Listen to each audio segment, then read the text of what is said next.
รีวิวจุ่มปลาอยู่จีนท่านผู้ชมจุ่มปลาประมาณนี้แหละคันสิเว้าปลาแปะซะก็คือว่าแม่นอยู่ได้เนาะเพิ่นเอาปลาน่ะทอดแล้วก็มาใส่น้ำจุ่มของเพิ่นนี่แหละแล้วก็มีมีผักมีหยังต่างๆท่านผู้ชมแล้วก็มันจะมีเป็นหม้อนะหม้อแบบจุ่มแบบนี้นะเปิดเตาแก๊สเอาเนาะแล้วก็พวกผักพวกหยังนี่มันก็สิสุกเบิดนั่นน่ะเด้เป็นแบบนี้แหละแล้วเราก็กินท่านผู้ชมรีวิวให้ท่านผู้ชมได้เบิ่งได้ชมนำกันเด้อเนาะนี่แหละข้อยนี่ยังกินบ่ได้เทื่อเนาะมีแต่เอามายั่วๆเนาะอันนี้มันเผ็ดเนาะยังกินบ่ได้ท่านผู้ชมเอ้ยโอ้ยมีแต่เอิ้นมากินแซ่บๆนำกันนี่แหละท่านผู้ชม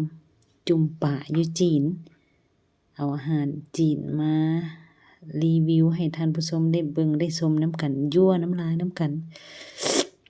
แซ่บๆนำกันเด้อท่านผู้ชมเด้